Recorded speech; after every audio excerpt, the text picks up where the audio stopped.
salamat sa dalawang chair natin.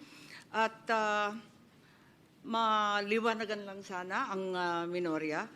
Pagkat wala po akong nakikitang budget ng DPWH at kung talagang transparency ang habol natin, bakit wala rito ang pinagmulan ng pagpopoot at kawalang kampiyansa ng taong bayan sa atin?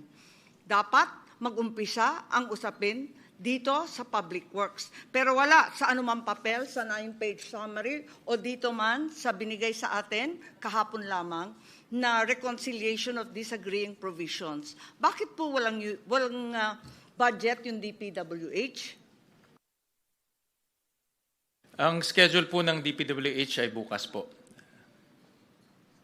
Paano natin malalaman at maihahambing ang iba't ibang mga department kung may kulang? At bakit DPWH lang ang nawawala sa talakayan?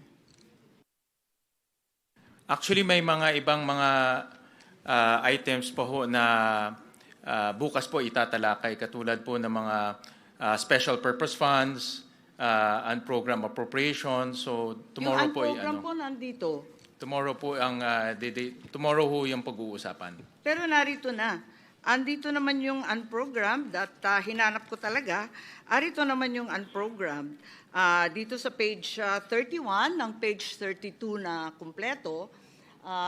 Kaya pinagtatakangan ko bakit yung DPWH wala po. At kung tatalakayin bukas, maaari bang ibigay sa amin ng mas maaga pagkat yung committee report, kung maalala ko, mahigit kumulang 1,000 at 500 pahina.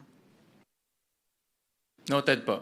We'll provide Her Honor the documents ahead of time. Kailan kaya matatapos yung DPWH budget? Kasi yun talaga ang inaasahan ng taong bayan. Assured po na ipro-provide po sa Her Honor at sa lahat po ng conferees, hindi lang po sa Senate but also sa House of Representatives po.